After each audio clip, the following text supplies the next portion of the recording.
Bonjour à tous, j'espère que vous allez bien. Aujourd'hui, je vous propose une recette de lait chaud de banane et noisettes. Parce qu'il fait froid et que de temps en temps, quand j'ai envie de boire quelque chose de chaud, j'aime bien faire cette recette. Elle est particulièrement gourmande et très bonne pour l'hiver.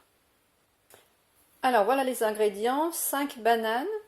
Bon, alors je vous donne des ingrédients pour une grande quantité. Vous pouvez bien sûr diminuer si ça fait trop pour vous.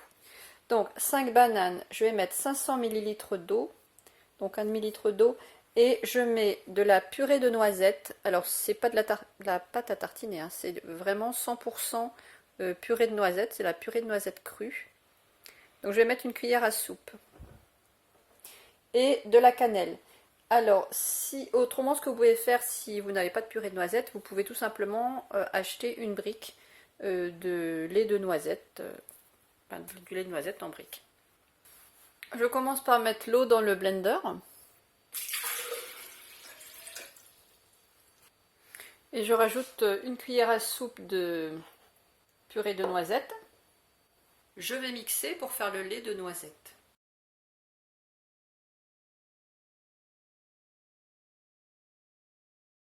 Donc, évidemment, si vous achetez du lait en brique, du lait de noisette en brique, vous n'avez pas besoin de faire cette étape. Et donc, je verse tout ça dans une casserole. Et maintenant, je vais faire tiédir ce lait de noisette. Donc, je vais le faire tiédir. Vous avez bien compris qu'il ne s'agit pas de le faire bouillir, il ne s'agit pas de le faire chauffer beaucoup. C'est juste pour que ça soit juste chaud quand je vais le boire.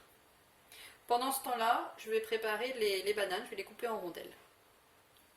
J'ai coupé les bananes en rondelles, je vais les mettre dans le blender et en même temps j'ai éteint aussi le lait de noisette pour pas que ça chauffe de trop.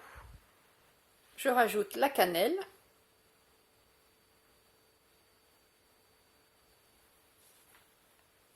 Et maintenant je rajoute le lait de noisette qui est tiède. Et je vais remixer tout ça.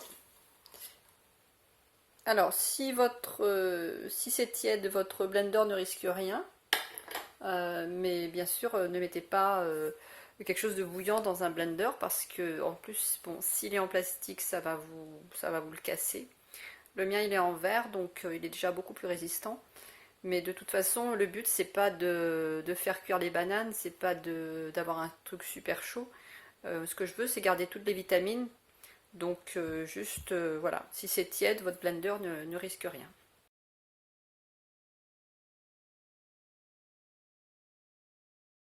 Donc là, pour cette quantité, ça fait un petit peu plus d'1 litre.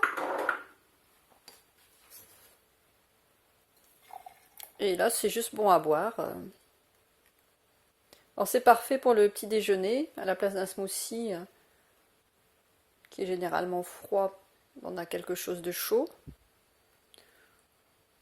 Mais vous pouvez aussi le consommer à n'importe quel moment de la journée.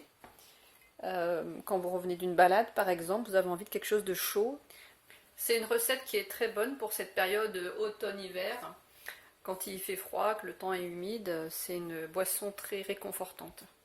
Vous avez dû voir la semaine dernière que j'ai sorti 2 vidéos. J'avais sorti une vidéo, une soupe de châtaigne oignon et l'autre comment choisir les avocats.